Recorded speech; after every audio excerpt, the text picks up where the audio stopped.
Good evening, everybody. My name is Todd Scholl. I serve as the lead learner for the SCEA Center for Educator Wellness and Learning. We call ourselves Cool. You can read all about Cool at cool.us. You can find out about everything we have going on at the center. Welcome to tonight's live stream. I have a guest in-house tonight, Jelena Popovic. How are you doing tonight, Jelena? Doing lovely. How are you? I'm doing great. So tonight we're going to be talking about the Educator Mindfulness Retreat that is going to be held June 12th through the 14th in Black Mountain, North Carolina.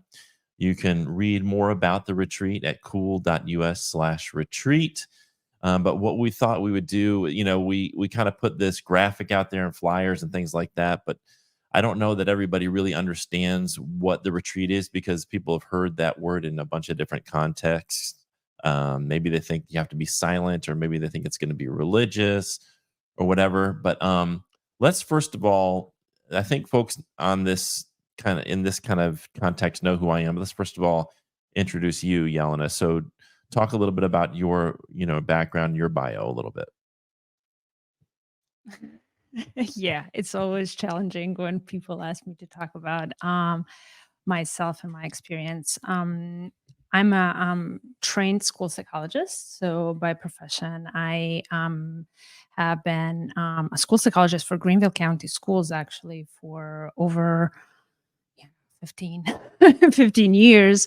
But in 2018, I kind of left that work to really focus and center my work on educator and student wellness through mindfulness practices. So since then, I have been supporting a lot of different nonprofits in the work around facilitating and inviting educators and students into a practice of mindfulness as a foundational practice for social and emotional wellness.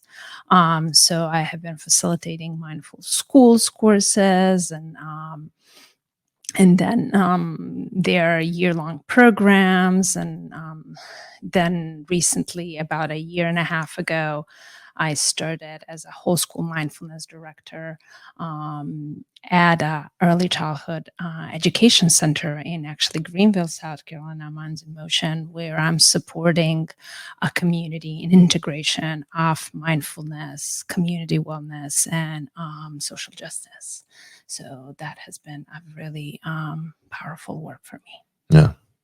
So folks may not know this, but so Jelena and I, back in 2016, I was working at Sarah, and you were in Greenville County still working as a school psychologist, and you were doing work. You had started to do some work in mindfulness. You'd been doing that.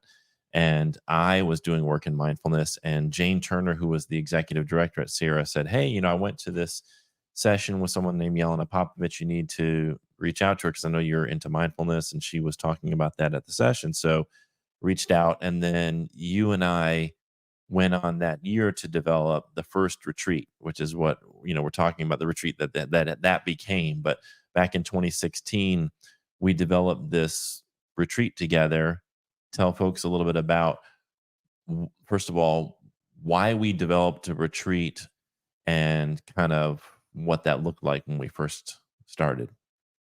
Yeah, I think both you and I, Todd, at that time, kind of felt that a lot of retreats that were designed around mindfulness, that were founded in mindfulness, were not near us at all in Right. the state of South Carolina, and more that they were not secular. A lot of these were really religious based retreats, and also that these retreats were quite unaffordable Right. for educators. So we kind of realized that we did not really have access as educators to attend those retreats. Right. And I think when you and I sat down and talked about it, there was a real need for educators to experience these practices in a way that is accessible. So I think that's where we kind of put our heads together and kind of created something that would eventually become, over numerous Right. years what is now.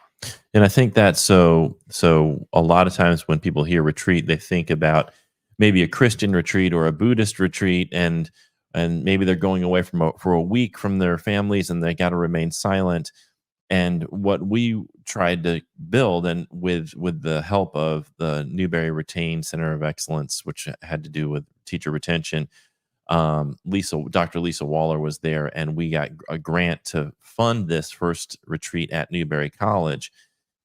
And like you said, the idea is like, I was looking for a retreat and I couldn't find anything that was secular, that was affordable or close by. So trying to thread all of those needles is what we're trying to do, because I think, you and I recognize, being parents, that it's hard to, first of all, get away from, your kids and your family and your job and your routine and stuff. And then you're having to pay a ton of money on top of it. It's really hard to convince yourself to do so, to gift yourself something like that. So we created this really affordable retreat, and then we realized that Newberry College, as amazing as they were for us, was probably not the best, as they call in the biz, container for the retreat, because we were there trying to practice and the ROTC was walking by, and there were just a lot of distractions, and that's nobody's fault. It's just like that's the environment on a college campus over the summer. So talk about sort of where it went from there.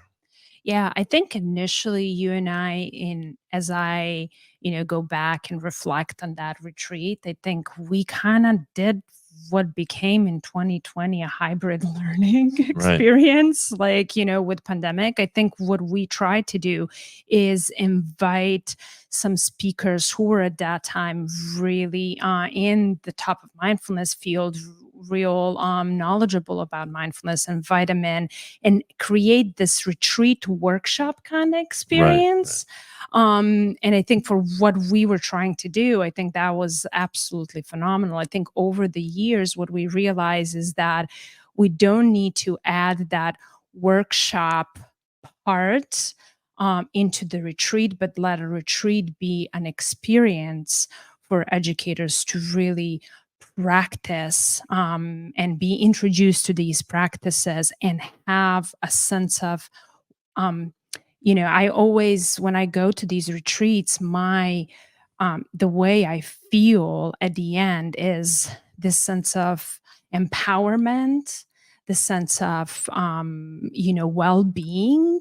And I've really wanted to create something that educators in South Carolina can experience in that particular way, so that they feel different in their being after leaving the retreat.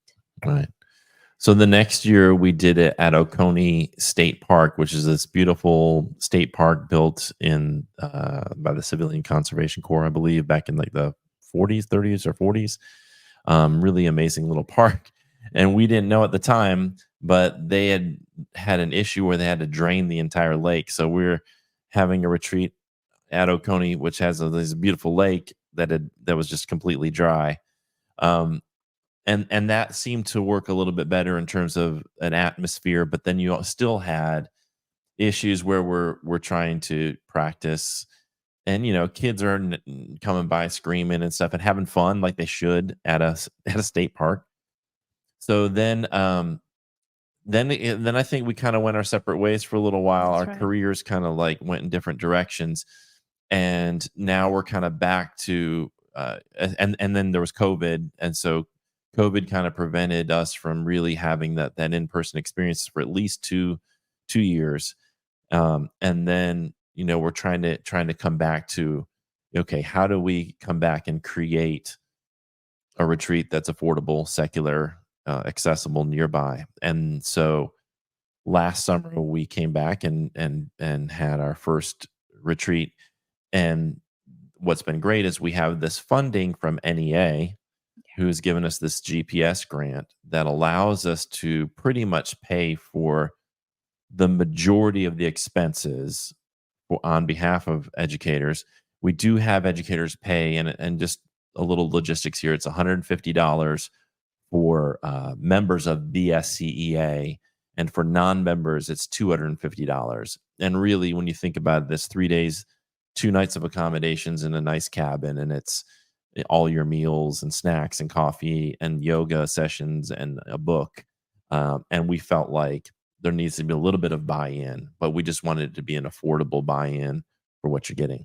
So let's talk about what happened last summer and how that looked, and how that will be similar to what we're doing this summer. Yeah, I felt that the setting, and I don't know if this is the time that we kind of show what is the setting, but I felt like that the setting we chose at a Quietude in Black Mountain was the setting for this kind of retreat that we want to cultivate, that kind of feeling that we want to cultivate of just welcoming and a sense of belonging, and that educators can come in and truly feel what it feels like when you center your well-being in your life with other colleagues. So, I think that's where I saw the most powerful thing happen last year, is Mm, that the community of well-being that was fostered at that right. retreat. And I think this is an important point for those watching. There was a conception, I think, on some people who didn't come part, and even some of the people who did come had this conception of, okay, is this going to be out in the mountains in the middle of the wilderness? Am I going to find the place? So for those of you who don't know, Black Mountain is about 15 minutes east of Asheville. It's right off of Interstate 40, and the retreat center that we're using, it's called Quietude, and it's about three quarters of a mile, maybe a mile from the dead center of that town. And it's a beautiful town surrounded by the Pisgah National Forest. I mean, there's mountains everywhere you look. It's just green and beautiful. The town has plenty of restaurants and stores. There's a cupcake place. There's a fudge shop. It's a very quaint mountain town. And this retreat center that we are doing the retreat at is very, you can walk from downtown to the retreat center. And so we want to make sure you understand this is not, primitive going out into the woods, and you don't, there's gonna be bears everywhere. It's right there in Black Mountain.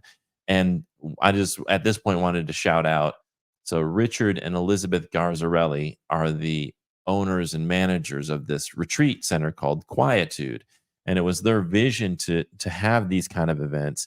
And they've been so supportive in the work and making sure that we have it's affordable, making sure that we have everything we need, and that they're really behind this work. They're really supportive of this work, and they've done such a good job uh, in in creating a beautiful space to have a retreat. The cabins are well appointed. They are older, but they're really nice. And the lodge is beautiful, and the flowers and the landscaping and everything's just beautiful. And there's this beautiful creek running through the back of the property behind all of the cabins. Most of the cabins have at least a view of the creek. Talk about like that center and how that what your experience of it has been, because I know you've done other events there. Yeah, I mean, I can speak from my experience and from what other people have shared, is the sense once you arrive there, people are really having this feeling of an exhale. Like, Yeah, it feels like it yeah, feels it feels so good to be in nature, but not like deep in nature like you were sharing. It's like you can just step out and be in the town as well. right, So there is this beautiful balance between, being in nature and being with other people, that I right. feel that setting really offers. And I remember when Candace and Tara and a few other people that came last year, they got there and they're kind of like, I don't know. And when you come as a retreat participant, just know you'll come. It's really easy to get to. You'll come, you'll check in with us, and we'll walk you to your cabin and make sure you're all set and everything's comfortable, and everything's right there. Like you're not doing a bunch of hiking up trails or anything like that. Everything's right on site. I thought it might be a good idea to share some pictures of the retreat center. So I'm going to do that. This is if you go to the Cool website, cool.us SC/retreat. This is what you'll land on. And it'll show you, the pricing for members of the SCEA, for non-members, what it includes, a description. So if you're just tuning in tonight or you missed this, and you want to read it, you can do everything you need to do there. And then you can ask me questions here. You can apply to attend the retreat here. So before we get into the application, I just want to show these pictures. So you can sort of see the lodge here on the left. These are the grounds on the right. These are what the cabins look like on the outside here on the left-hand side of your screen. And on the right-hand side, you sort of see the inside. They're rustic, but they're very, very nice. They're very clean. They're well appointed. You can sort of see these beds. You have a bedroom. You have a kitchen with a fridge and a freezer and a stove and an oven and a sink and, a coffee maker and everything that you need to be comfortable. And there are bathrooms, full bathrooms in every cabin. So you've got a shower and, in a bathroom. So you're not having to walk out to use a shared bathroom or anything like that. So we just want to encourage you to take a look at that website. This is cool.us/retreat. And I do want to just kind of talk about this button here, this apply to attend the retreat. This is going to take you to a form. This does not register you for the retreat. This is an application, and there's a reason for that. Let's talk a little bit about why we have folks apply for the retreat rather than just register directly. I think one of the reasons why we wanted people to apply is to give people a chance, people who have never particularly experienced a retreat, to have a first chance to be at the retreat. Because I know already we have people who have been with us apply because they really value that experience. So we wanted to give a chance to people who did not have an access before to have an access to it. Right. And Yeah. it's really important too, when we build these retreats, we're really building them as an introduction to mindfulness. So this isn't really, if you have a practice, it doesn't mean that this wouldn't be appropriate for you, but this is really an introductory, introductory content, and experiences. Is like dipping I was like how you say we're dipping our toes into the shallow end of the pool. We're not going to jump into a 2-hour long, meditation or like a hardcore vinyasa flow yoga class. We're really just dipping our toes into these practices so people can experience them, sort of see what they like and what it's like to do a little bit of the practice. What we'd like to do is, we have like Jelena mentioned, we have so many people that have come before that want to come again, and we're trying to develop a sort of second retreat that does go deeper into the pool, and explores the practices a little bit further. But for this introductory one, it's really important that we don't want to overwhelm anybody.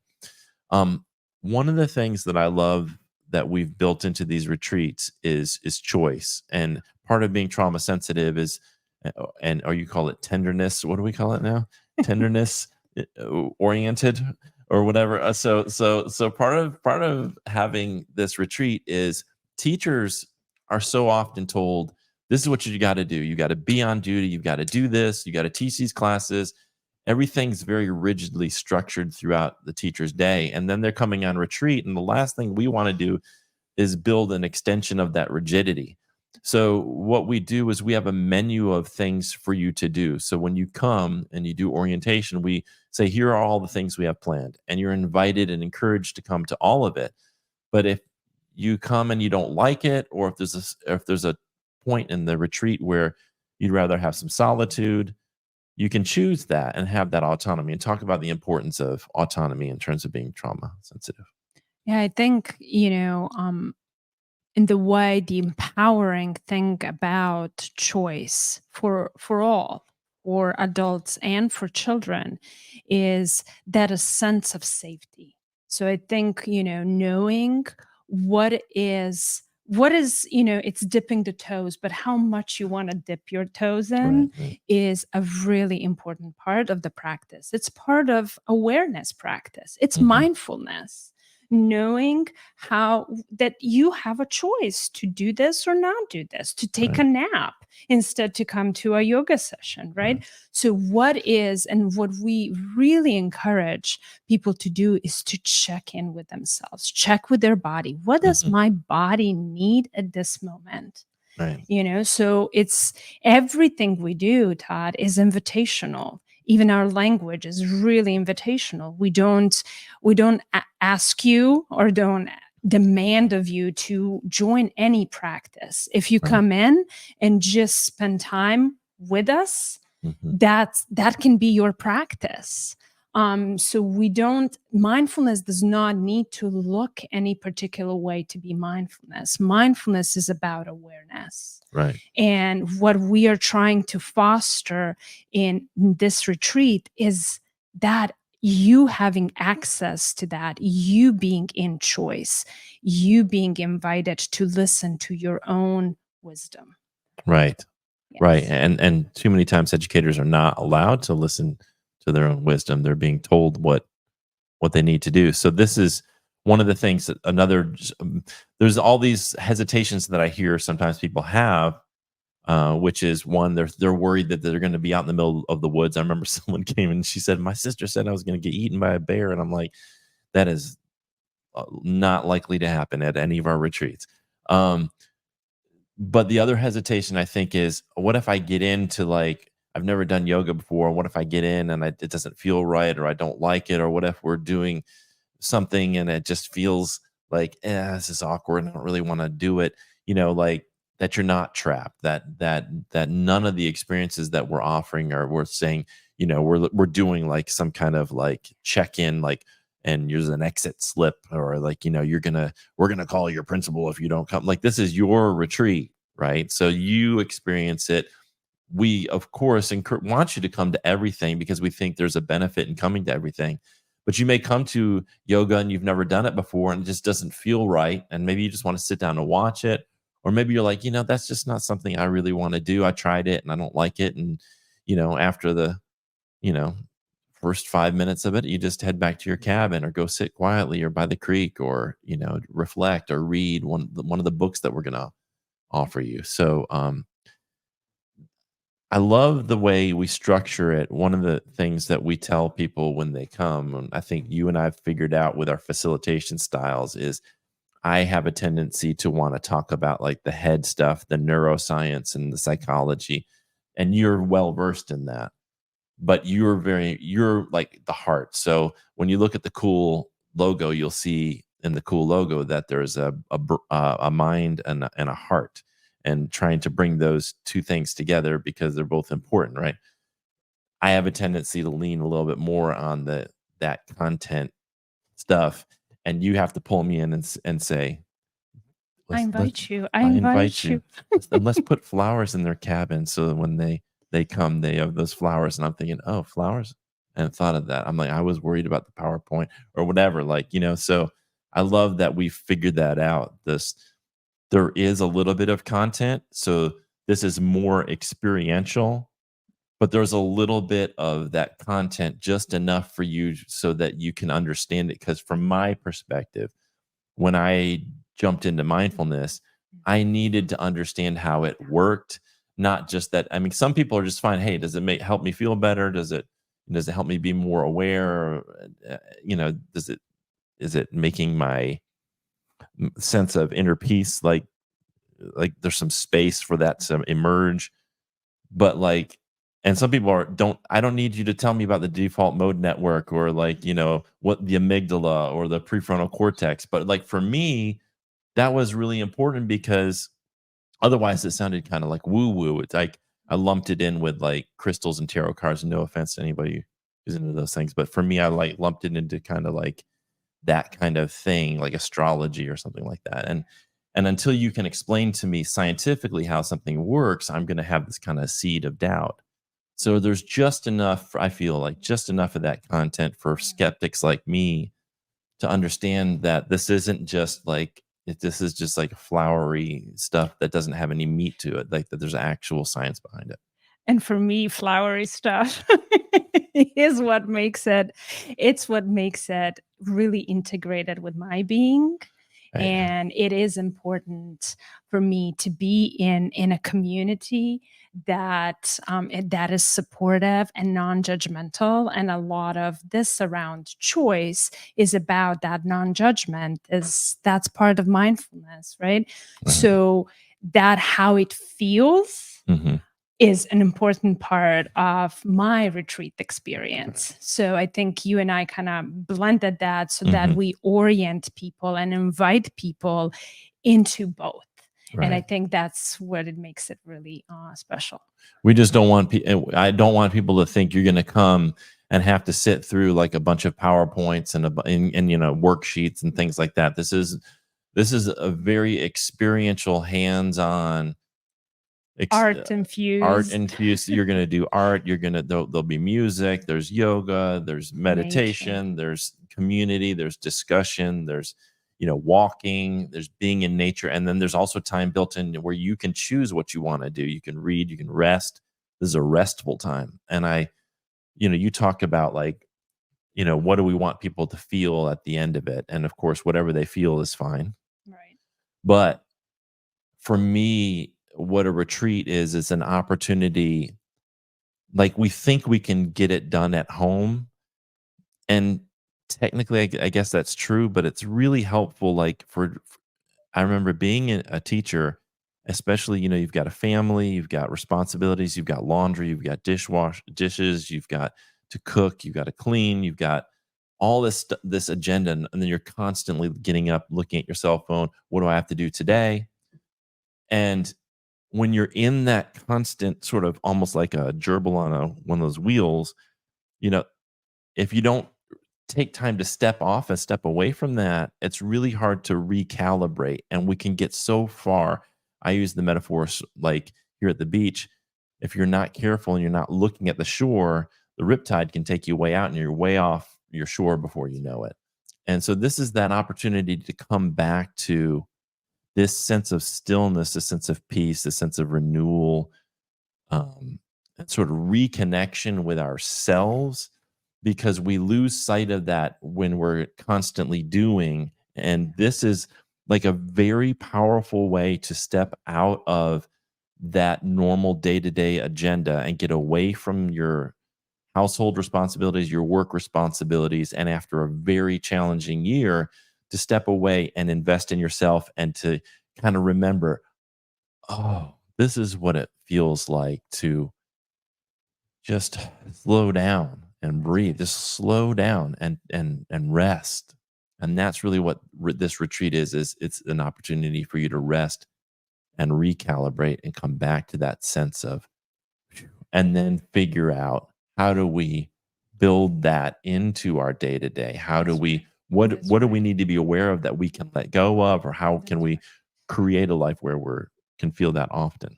I think, Todd, one thing that I talk a lot about is the difference between, our doing mode and being mode. And I think we are so versed in this doing mode. Mhm. And this is what we are, expected to do. This is what our schools are really. And I mean, everywhere you go, it's like we're doing and doing and doing that we forgot how to be. Right. And I think this is an opportunity to really tap into your being mode, which is a part of your operating mode of your brain. But if we do not know, it becomes so foreign to us that, we Mm. start to actually infuse, our being into our doing. Yeah. And when we do that, when we learn how to bring being into doing, then what we do becomes much more purposeful. There is intention behind it. Yeah. And I think a lot of the times in schools, we lose our purpose because we are so into doing that we forget why we started this noble work in the first Right. place, why we are doing what we are doing. And if we tap into our being and Mm. really feel that deeply, then we can find moments of being during our school day to really realign what we are doing. Right. I want to come back to that. I do want to just say that Veronica um, Primus has commented, and Veronica had she has Circle of Rest, and if you haven't connected with her work, it's Circle of RESTE. There's an Circle of Rest with an E at the end of rest, and she had us come and we did some mindfulness work at an event that she had a couple of weeks ago, and I know she's trying to plan some type of wellness day for this summer, and she came to our retreat the last 2 years. She's come to the retreat, and she's such a powerful voice in this space, and just want to thank Veronica for tuning in tonight. And then Dr. Weinsnyder said, yeah, a retreat requires stepping away completely, and it just does, and it does not work. I don't think retreats really work well in a Zoom call, or in when you have the phone nearby, when you have the distractions all nearby. It's really hard to get in that retreat space. For me, like, it's even like the first day of landing in the retreat, it's like there's all these wheels of, everything I had to do to get prepared. Are my kids okay? Is the house, I have the house covered? What's going on? What am I going to have when I come back? And all these wheels are spinning, and like, for me to get there and to get those wheels to slow down, they don't just stop like on a dime. You got to have to Mhm. settle into the retreat, which is why we do it for 3 days. Get that first day where you're just really settling in, getting to know everybody at the retreat, getting comfortable at the retreat, and then we have a full day on the second day, um, with plenty of break time too. And then we have a third day, and then you head home. So it's the 12th through the 14th is a Wednesday, Thursday, Friday. I'd want to go back to, though, before we tell them more specifically what we would do, like kind of what the agenda would look like. I want to talk a little bit about you talking about doing, and teachers. We have this grind, and we glorify the grind Mhm. culture. Mhm. Um, One of the big pushbacks on mindfulness over the past few years that I've seen, is particularly since about 2018-19, is that mindfulness really was a way for teachers just to kind of breathe through their exploitation, and just like, it was almost felt like a tone deaf thing, where it was more about just comply with what I'm doing and stop complaining, and stop having a problem with things, and your stress is your problem. And here's a quick breathing technique you can learn, a little meditation technique you can learn to reduce your stress, but we're not going to do anything to change your environment or to take any stress away from you. We're just going to give you this tool that you don't really have time to practice.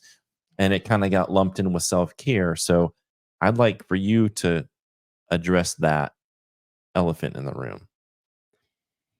Yeah, I think a lot of the times, and I think you're right. It started just before pandemic.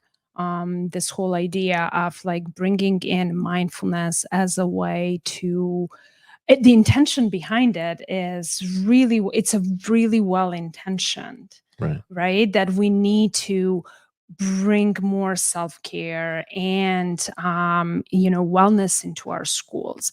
But the way that that was brought, it was very what I called a very superficial self-care.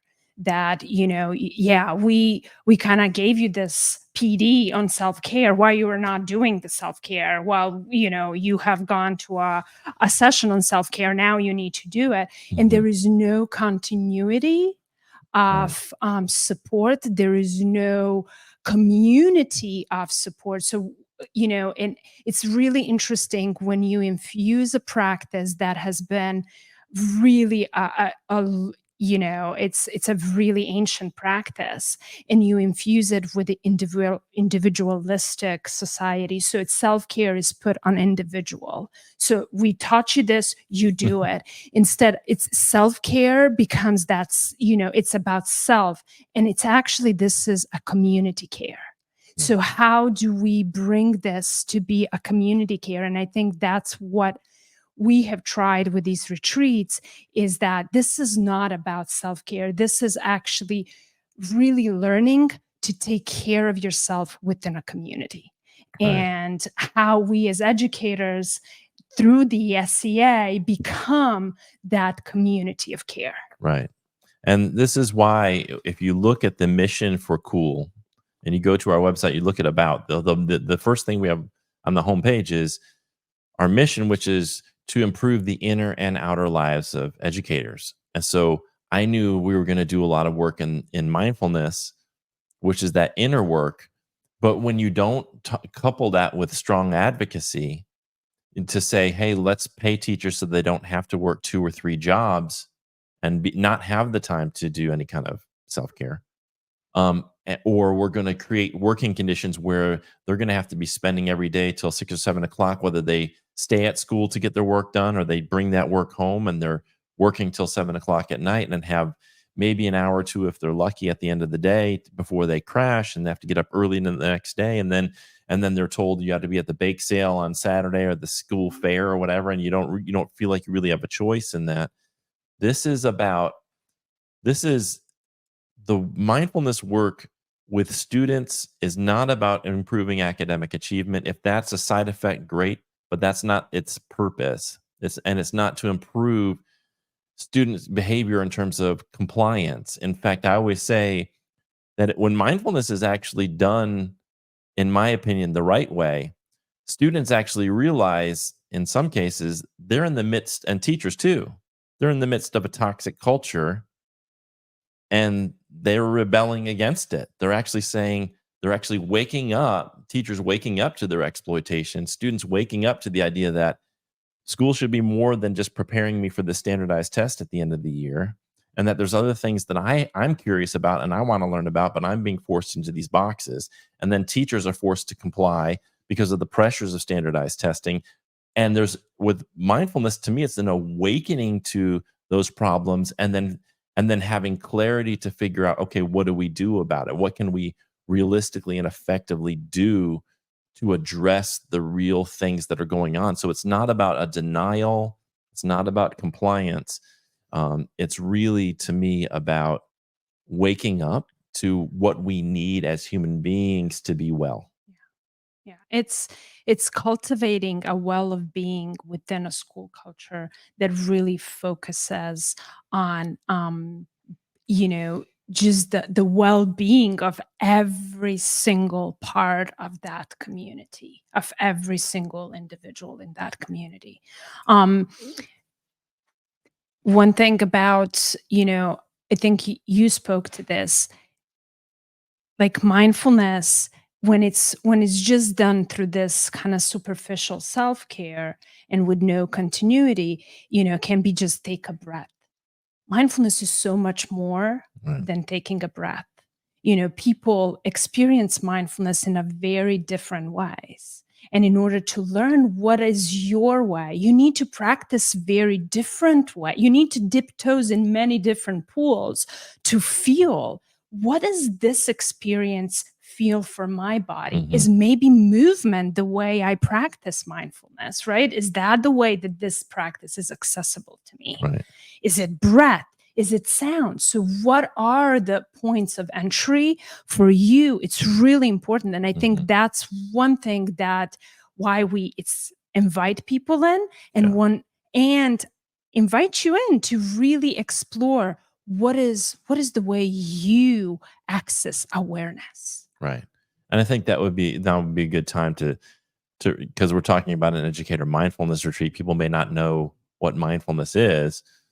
So let's make clear that mindfulness and meditation are two different things. Meditation is one way to cultivate mindfulness. Mindfulness is really just about being aware of what's happening now, here and now, and trying to drop judgment around it, or to get out of the habit of labeling the experience.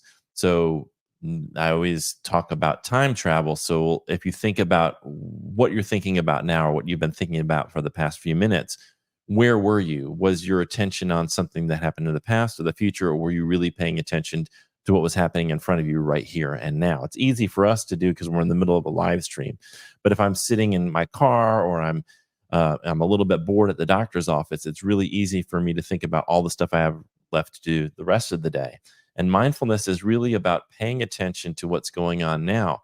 The meditation or the yoga or the mindful walking, all of those kind of different practices are really just about building that mindfulness muscle, about helping you be aware of how often you're doing that time traveling and or how often you're judging and labeling your experience so you can kind of drop that and come back to this place of here now and not just like always looking for what's wrong. That's I think that's like for me it's always looking for the thing that's wrong or what is there to worry about or what is there to regret or feel guilt or shame about or to you know or to feel like this catastrophic thing's about to happen. It's like can I just drop all of that and be here now where like right now it's good. Like I'm okay. Or right now it's not okay and I'm sad. And that's okay too.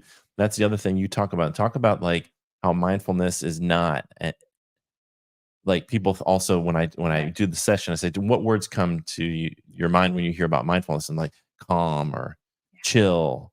So talk about like why that's kind of a misnomer. Well, because we often conflate mindfulness with the benefits of mindfulness. Okay. So the benefits of mindfulness often are feeling a sense of relaxation in the body, feeling the sense of calm, peacefulness. Mm, Not always. And that's where that is. Mindfulness does not equate calm because that is a benefit of mindfulness sometimes. But sometimes when you practice, that's not what shows up. right. Sadness can show up, anger, frustration, boredom can show up, and that is fine. That is just letting you know that that's what present for you and you are aware of it, Right. of that happening to you right at this moment. So if you are practicing mindfulness to become calm, chances are, as our minds do our trick on us, is that, that is the mind will steer you away from it. Yeah. Uh, so that, you come to practice mindfulness, what comes as a benefit is Yeah. often calmness. I share that story with people when I first heard about mindfulness and the meditation part, which is something that I think is wonderful to practice, which is using your breath as an anchor because the breath is happening now. So if I can pay attention to the breath, I'm paying attention to now, and then I can notice when I can notice, oh, I'm not paying attention to my breath anymore. I'm thinking about that problem, or that thing that happened yesterday, that argument that I had, and then I can go, and then I come back to my breath. But I remember the first time I sat down, I thought the whole goal here is for me to stop thinking Right. and to feel Yeah. calm. Yeah. So I'm chasing that. And it's kind of like chasing us, like I always say, it's like going to sleep, going, all right, now if I just close my eyes and really try hard, I'll go to sleep. And it's Yeah. counterproductive. And the I remember after about a minute of trying to stop my thoughts and to feel calm, that I was more anxious and so I thought, well, this doesn't work. And that's such a common misconception, and Yeah. which is why a lot of people will try to meditate and they're not getting calm. And so they think that they can't do it or they're doing it wrong or whatever. And they give it up altogether. And I think also there is this, like you mentioned, there is this point of like, oh, I didn't stop my thoughts. And my mind is not blank. That's what's supposed to happen. I get, and no, Right. like that is a default of our mind is to produce thoughts. That's a completely common experience. But if we practice this practice alone, we will not know that. Right. Only when we practice in community, which we do at a retreat, and debrief that practice, which means make a meaning of a practice, right? What just happened. Then we hear others, oh, yeah, I could not. I was just thinking all the time in the future. I was thinking Right. in the past. I couldn't, rest my body. So you will hear that when we Right. make a meaning of a practice and debrief. Mhm. But, and then people are saying, oh, wow, there is commonality here, Right. right? And I'm not alone. I'm not doing this wrong, That's right. right? And actually, you being aware of it, you're being mindful. Right. Because you'll see these videos of people and they seem so tranquil, whether it's TikTok or wherever your YouTube, people are so tranquil and then so you try to do it on your own. That's what I did. I thought the goal is for me to look like that person, and inside the storm's still raging, and I don't understand why it's not working. And it really does require, I think, a teacher and also community to talk about those experiences that you have, so you can talk about, okay, so how do we work with that? How can I feel a little bit anxious or a little bit sad? What do I do with that when I'm practicing and that comes up? And then also understanding that meditation is just one of the ways to work on it. So there's times when I'm feeling so anxious, I can't sit down and close my eyes. There's no way. Or if you're a person experiencing trauma or some kind of real recent major stress, sitting down and closing your eyes may not be the thing you need. So that's why we build into this retreat things like yoga and mindful walking. And you and I just recently kind of got back into that yoga practice. For me, what's great about yoga is when am feeling that energy, that tension and stuff, um, and I don't feel like doing the seated practice, I can go to a yoga studio and in community and do and get some of the energy moving around. And that for me, and then I'm paying what's happening, why it's mindfulness is because I'm paying attention to how my body feels in these different poses. And I'm trying to keep my attention on the sensations that are going on in my body and dropping the sort of like, oh my God, this sucks. Oh, this hurts. Oh, oh, oh, I don't like this. And just kind of dropping that resistance. And then what I'm noticing is then when I come off the mat and I go into my life, traffic doesn't seem so bad. You know what I'm saying? Like traffic is like easy compared to downward dog. I mean, really, think about like sitting in my car, air conditioned car comfortably. I've got my lumbar support. I've got my favorite podcast on. And that's a lot. If it's traffic, that's a lot easier to manage than like, you know, 2, 3 straight minutes in downward dog or some really difficult position. So, uh, it's like that's what I love about the retreat is you're not just going to go and be quiet and sit and meditate. That can be a beautiful experience, but this is about really learning the different ways Yeah. that you can approach the practices. And that you can approach practices and that they are accessible in your daily life. You might go to a silent retreat once in a while, where you are Right. silent for 5 days, but how applicable that is to your daily life as an educator. So we try to really invite you into practices that you can apply in your daily life, Right. in your teaching, in after school, on a soccer practice, Yeah. so that those become part of your life. Yeah. I remember reading The Power of Now by Eckhart Tolle, and I was really getting into mindfulness, and I hated duty. I hated duty. I always just thought, man, I have a master's degree and I'm sitting here you telling kids not to cut in line, or I'm sitting here just like standing outside guarding a door. Like, I'm like, why am I doing this with my life? And I started to bring a mindfulness practice into duty. I remember outside Carolina Forest High School, I was sitting there, standing there, not allowing kids into a particular door during lunch, and I noticed that resistance to it coming up, and I said, "You know what? I'm gonna just look at things in my environment." I bent down, and there were these clovers, and I would just pick up the clover, and I would look at the clover. I was still paying enough of attention. Don't get me wrong; I was not like failing to do my duty, but I was looking at this clover, and I was looking at clouds, and then a student might come up, and I'd have a conversation, and rather than I just dropped my resistance and said, "I'm gonna bring my attention to what's happening here on duty and not being this up here, wishing I was somewhere else, judging the experience and wishing I would like thinking about all the work I had left to do that I couldn't get to because on duty." And I noticed as that resistance dropped, I didn't love duty, but I wasn't suffering through the duty anymore. You use this as an opportunity to build a relationships with your Right. students and with the environment around you. Yes. So it is actually really intentional way of being on duty, Right. right? It's yeah. And that's what you're talking Yes, about. Like exactly. it's not just about the practice because we don't have time. Most of us don't have time to go in a cave and practice like 10 hours a day. like a lot of ancient monks did. They have, or some people were devoted to it. Go to the Himalayas and are able to practice all day. Teachers don't have that time, so you've got to figure out. It's really about.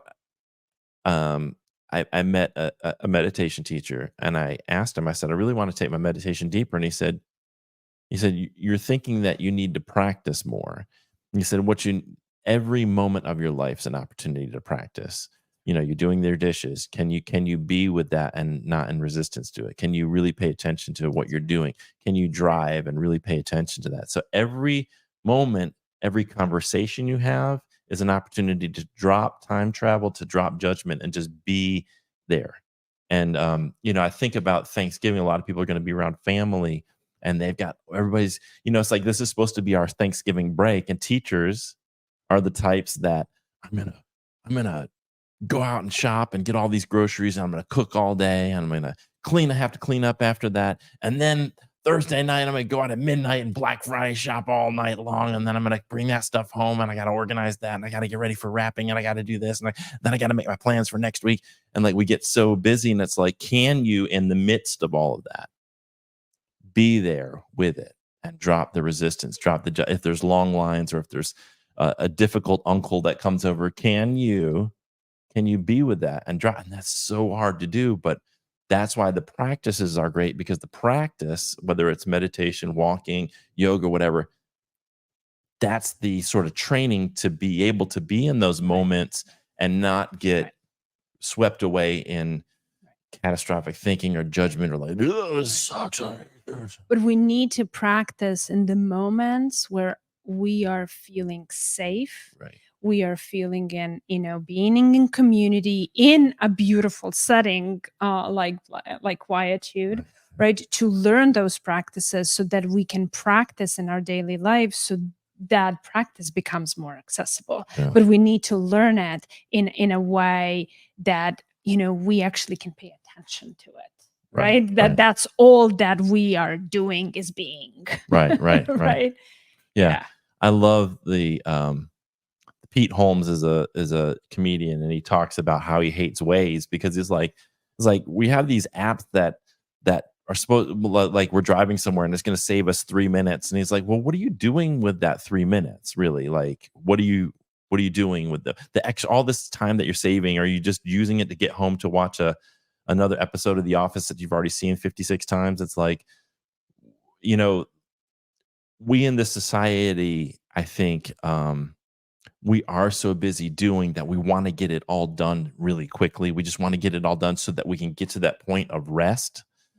And it's like, then it's almost like all of our life is built around doing until we can get to that sweet little 30-minute point in our life where we can actually rest. And instead of saying, how can I how can I change something inside of myself so that I'm interfacing with life without this feeling of rush, this feeling of like, and part of this is systemic in education. Part of this is the way the system's set up, which is go, go, go, push, push, push. We've got these goals. We got to get these kids ready. And I saw at a school once a poster up and said sense of urgency for the kids, and I'm like, we are just in a toxic soup in the society of feeling like we've got to be busy and doing all the time, and missing life. You're just missing it because you're so swept up in preparing for the next thing that you're missing what's happening in front of you. But what we are not realizing too is that, we are missing it, but we are modeling for our students a way of being that they are going to continue replicating. And I think that's one of my biggest passions, is like, how can we model a different way of being so that our children are actually seeing a different models for what being human is. We are not called human doings. We are called human beings. And if we are human beings, then let's learn how to be and model that for our kids. Because what I've noticed is that society tends to assign a value to a human being based upon how much material success can you have, like how much power can you have, how much money can you make, what kind of like status can you attain, what kind of degree do you have? Like you're worth more if you have a bachelor's, you're worth a little bit more with a master's, and you're worth a lot with a PhD. But if you don't have a high school diploma, you're worth this. And it's like our worth is attached to these material things, and never is there a discussion about like my son's getting his PhD at 19. Great. But if he's not happy, if he's not physically well, if he's not socially well, if he's not emotionally like inside feeling good, if he's riddled with anxiety or depression, or if he's unable to make friends, or if he's dishonest, has no integrity, like there's all these things that are really important to flourishing as a human being. And yet our focus in school is preparing these kids to be college or career ready, which is one aspect of human flourishing. But according to Maslow, I didn't see like, money on that pyramid of that Maslow's hierarchy of needs. I don't know where money is. It's, it's love, it's belonging, it's safety, it's, and ultimately self-actualization. And I don't think most people even know what that is, or how do you attain self-actualization, because it's not a part of Yeah. how schools are constructed. Yeah. Yeah. So let's talk a little bit before we're done about the and I just want to bring Bessie. Thank you for listening. Mental health, happiness, and peace is everything. That's right. Bessie's got it exactly right. And without those things, none of the data that they use to construct these report cards matters if our kids aren't mentally well, if they're not happy, and they're not at peace. And we're about to have that supply and demand report released by Sarah, and we're going to be talking with them next week on the live stream about our teacher recruitment and retention crisis. And there's a reason why there's a teacher recruitment and retention crisis. There's a lot of reasons for it. But one of the reasons is because I really feel like teachers don't feel like they can breathe in the profession and really have a life where they flourish as a human being, unless they're just in a really good circumstance with a really good school leader, in a really good situation in a school that's really supportive, and they have that community, they have mentoring, they have colleagues that support them, and a school community that provides the resources that they need. But like teachers' human needs aren't being met. Like when you have teachers wearing diapers to school because they can't get a bathroom break, that's that should be so alarming to hear about, that the fact that we're having to beg for just 30 minutes out of a day for them to have unencumbered time is so indicative of how we are mistreating and exploiting the human beings in the building. And like you said, those students are seeing how those teachers are being treated, and they don't want to go into the profession because they're seeing how teachers are treated. They're dehumanized. Yeah. Okay, sorry, soapbox there. Let's talk a little bit about, because we're running out of time. What does it look like? I've signed up to this mindfulness retreat. Walk me through the basic idea of what are we going to be doing there? Because I don't know if I want to come yet. Um, you'll be we will welcome you with flowers. And one thing that we really want to emphasize is the community building, is that piece that you are going to be in a community of educators invited into practices, understanding why certain practices are this way. Todd does really a great job of like really explaining why mindfulness for in education. And then, all of these practices you talked about, like we are inviting walking practice, sitting practice, yoga practice, journaling, a lot of practices of self-compassion, mindfulness in nature, how that looks like, mindfulness integrated with art, what does that look like? And we will get in touch on how do you practice this in your daily life. So I think that is also an important Yeah. piece. So your first day you get there, really you're orienting. You're going to check into your cabin. You're going to unpack. You're going to get a feel for the place, walk around, and then you're going to come in, and we'll have community building. We'll get to know each other. get a sense of comfort, because that's really where we want you to land That's in right. land in comfort. That's right. We always say you always say Privilege. privilege comfort. So we're privileging comfort. And we eat together. We have these meals that are catered. They're really good meals. They're brought in. So you're not going to have to cook anything. You're not going to have to do a lot of cleanup or anything. There's going to be snacks. There's going to be coffee. And you're not going to be stuck like going in and hearing like PowerPoints and breakout sessions and keynotes or anything like that in this particular. I think that there's value in those things, but this is more about experiencing that community and then trying out. Like it's almost like when you go to Costco and you get like that little sample of that cheese, you're like, hey, I really like that cheese, or hey, I didn't like that salami so much. But you're trying a little sample of these different practices, and if you don't like one, no big deal. You don't have to buy it. And if you do, oh, I really like that one, then you say, okay, let me explore that a little bit deeper, you know. But this is really about, I mean, just this beautiful retreat center and this beautiful small town in the mountains of North Carolina. It's really about taking time for yourself. And, you know, I was intimidated when I went to yoga. You're not going to be doing like this hardcore yoga where you're twisting yourself into a pretzel. Like we're going to do very gentle, very easy, yoga that pretty much anybody can do. Like my mom could have done, like just, very gentle yoga, but you're going to learn a little bit about yoga. And then if you're curious about that, then you go home and you may want to start a yoga Explore, practice, or you right? may want to start a meditation practice, or you may want to Start integrate journaling, gratitude journaling. Yeah, practice, if that's all, yeah, so it's like you can take it wherever that's right. it's for you. And Yeah, you can just jump off afterwards and then take this back into your community, and then hopefully will continue to grow and help other people, because that's the big mission that you and I have. that's This right. is We're not proselytizing. I'm trying to convert anybody to mindfulness.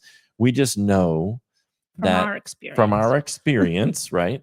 That mindfulness has been really, really helpful for us, and we've seen it be helpful for other people, but the access hasn't been there because we see it as like, "Oh, I've got to pay to go to a yoga class and I don't have money, and it's like $150 for the month, and I have to buy a mat and I have to do this and that, and I have to buy yoga clothes," or that seems like it's for like a certain type of group of people and not really me. Or like I want to go on a retreat, but I don't have $2,000, or I can't go to San Francisco or wherever it is. So this is about accessibility for these practices, which are really intended for everybody. Every I think everybody can practice mindfulness, with the caveat that if you're experiencing mental health issues, sometimes you got to be really careful around, doing a deep dive into yourself. That's why we're only dipping our toes in the water, not going to throw you into the deep end, because that can be destabilizing to go into a deep meditative trance or whatever. Like, I do don't know 2 either. hours of meditation and you've never done it before, Yeah, like, yeah, that yeah. it could be problematic. But we're just dipping our toes in it to give you a sense of how it feels and how you could do it safely, That's right. because That's right. safety is so huge for Yes. us. Like Yes. even when you do the yoga, everything Yes. is about doing it safely, because we don't want you to get injured. We don't want you to go home feeling, worse than you came in. Really, we want you to just take time to invest in yourself, and you're going to be given a menu of options to do that, and do it in your way and in a way that works for you. Nothing's going to be forced on you. There's no like secret religion we're trying to get you to join. And that's the other thing I do want to mention is I do think sometimes people hear religion or yoga and meditation and sometimes get this idea that, well, does that really Mm. conflict with my Christian values, or I'm an atheist, or I'm agnostic? And I know this has roots in Eastern traditions. And talk a little bit about the roots of it, and then how ours is secular. Yeah, I think we are not privileging any religion, any state of being, any um we are just inviting you into practices that have been that have been scientifically, Todd and I are really, have over, 8 years, how many, over 10, I think for both of us, have Right. been really focused on following the research Right. and looking into it, and how do these practices actually that come from the Eastern, traditions and religions, can be really supported secularly Yeah. and introduced into, education, medicine, where they have been Right. business. So what we are really passionate about is how do we bring those practices into Right. schools. Right. And we just, I think both of us feel that it's really important to honor and acknowledge where the practices originated from, because otherwise it's another form of like colonization. Like Yes. we in the West Yes. just kind of like stole these practices and made them, westernized them, Yes. and kind of demean them to a degree, or like almost Yeah. like we're Yeah. like I mean, you look at a lot of the,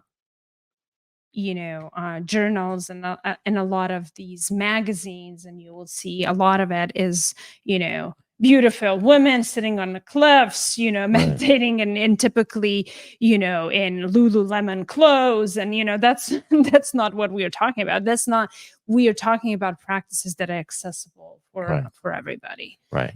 Yeah. And we just wanted, but even though we do honor where it came from, we also want to honor everybody who's coming to our retreat. So let's say you're Christian and you come, we're not going to sit there and talk to you about, open your throat chakra, or, we're not going to do mudras, or we're not going to do anything, anything that has a metaphysical, faith-based, religious kind of connotation, because that would be, in a way, I think, make you feel unwelcome and make you feel like you don't belong. And the whole idea for this retreat is to make everybody feel welcome, everybody feel like they belong, and just learning that there are practices that you can do that may have stemmed from the East, but that can be utilized in a way, regardless of your religious beliefs, can be utilized to cultivate well-being and just cultivate That's a right. sense of a peace. It's not. It's create for me. It's creating the space in the mind for peace and for a sense of compassion, and all these other things that feel pleasant to come. And it's sort of like weeding out. For me, it was like noticing how often my mind. It was building an Yeah. awareness how often my mind went to that negative That's thing, right. That's went right. to that thing that I feel shame about, guilt about, or I feel worried about. And can I bring it back to enjoy that present moment, which is all we ever have, so that I don't miss my life That's in right. this constant That's right. rumination in my head about things that aren't even happening now. And Yeah. I'm missing, like, my daughter's right in front of me, or you're right in front of me. We're talking and we're having a conversation, and I'm missing it because my mind is Yes. somewhere else. Yes. Yes. And so, like, that can be applied to any religion, that capacity to come to the present Right. moment, to Right. be still, and um and in that moment, to make your life richer Right. and fuller. It's a human capacity. Right. And we're just tapping into human capacity, Yeah. right? Yeah. And knowing how to cultivate it. All right. Well, we are running out of time. We're over time. I do want to share the screen one more time for those who maybe didn't see it earlier. So this, if you go to the website address cool.us/retreat, this is what you're going to see. You're going to see the Cool website. You're going to see that it's June 12th through the 14th in Black Mountain, North Carolina. We start in the afternoon on the 12th, and we're done by about lunchtime on the 14th, just to let you know. Um, Black Mountain is just east of Asheville. So if you're in Columbia, it's probably about a 2-hour drive, maybe. Greenville, it's probably about an hour and a half drive. Myrtle Mhm. Beach, you're looking at probably about 5.5 hour drive, something like that. I'm not sure how far it is from Charleston, but if you look down, you see that the pricing is $150 for members of the SCEA, 250 for non-members. So if you're a non-member and you're even thinking about joining the SCEA and you want to go on this retreat, it makes total sense to apply, get in, and then join the SCEA and get that $100 off. That's an amazing deal. It talks to you what it's about. Like over here on the right, there's a description, and then on the left, it tells you what it includes, which it's all of your training. You're not going to have to there's no add-on expenses of we're not going to say, oh, you got to give us $20 for the yoga session, or you got to rent your yoga mat and it's $10. There's nothing like that. All the food's included. It's really good food cooked locally by a caterer. There'll be coffee, there's snacks. You're going to get to choose a book. This goes into that autonomy and choice. So we give you a host of books to choose from. We're going to have that book for you. You can have that. You can read it, or you can take it home with you.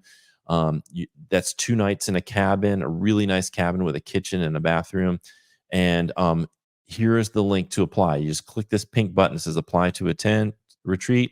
Click that, apply. We'll get in touch with you and let you know. And again, just to reiterate, the reason why we do this application is because we do really want to focus on first-time people to a retreat, and those who have been before. And if you're listening, we are trying to put together we'll call it an advanced retreat. I don't know if I like the word, not advanced, but a second retreat. How about part 2, part 2? If you have any questions, you can email me right here. Just click that, and then it'll take you to your email link. And then as you scroll down, you can sort of see the retreat center. This is Quietude Retreat Center in Black Mountain, North Carolina. The cabins, the inside of the cabins, and a description of the retreat center, so what you can expect, and then a little bit more about your facilitators that you saw tonight, Jelena and me. And there's even a map down here, sort of shows you where it is, where you sort of look here to the left. This is Asheville over here. You just take I-40 and you get off at the Black Mountain exit, and it's like about a mile up to the retreat center. It's very, very easy to get to. So what did I miss? What did we miss? I don't know. I just let's see. Bessie says, I think mindfulness is great for children as well as adults. Awareness, learning, and application of knowledge learned is essential to growth.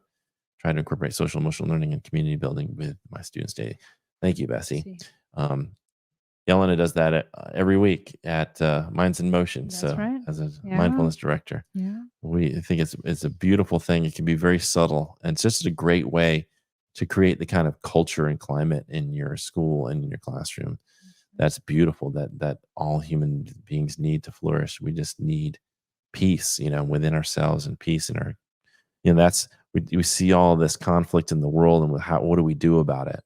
We feel so helpless we look at what's happening in Gaza and Israel, feel so helpless to do something about it. And but let's look at our own peace first. Let's cultivate peace within us and in our classrooms, in our communities. Let's start there. And I think if we can do that, that's one of the best ways we can do that. So any final words? No, I just have a lot of gratitude for you, for the SCA, for the NEA, for really investing in educator wellness, and this is really beautiful. So thank you all. Well, it's an honor to do the work with you. I do want to promo a couple things. Let me get this banner there. So if you are an induction teacher, an induction teacher, we offer something called Cool Coaching, and this is from the great mind of Dr. Marcella Weinsnyder. She developed this Cool Coaching, and basically you can, if you are an induction teacher, someone in the first few years of the profession, you can get one-on-one free support online every Tuesday and Thursday from 6 to 8 o'clock. I don't know if they're doing it on Thanksgiving. I'm going to guess that they're probably not doing it. But most Tuesdays and Thursdays from 6 to 8 o'clock, you just go to cool.us/coaching, and then you join the Zoom meeting, and they put you in a breakout room. And Angie Brush, Stephanie Johnson, and Dr. Marcella Weinsnyder will be there waiting for you to answer your questions, give you support and advice, just to be a listening ear. And all three of these people are just outstanding veteran educators that you will learn a lot from, and I highly recommend that. And then, of course, our retreat, just again, June 12th through the 14th, and the website is cool.us/retreat. So I want to thank Jelena for being here tonight in person. It was great to see you, and I hope that you all enjoyed. And if you have any questions about the retreat, let us know. And please, if you can't go, but someone who might benefit, please make sure you talk to your colleagues about this. And final thing is happy Thanksgiving for those of you who celebrate. I hope that you take this time this week to rest yourself and not make yourself super busy. Enjoy your family, enjoy your friends, enjoy some rest and relaxation. You deserve it so much, and you deserve so much gratitude for the work that you do. The work that we do as educators is so noble and important, and we love you and we care about you, and we are grateful for you on this Thanksgiving. Thank you. Y'all Yes. have a good night, and there's Dr. Marcella Snyder. You're welcome. Thank you. All right, everybody, have a great night. Thank you.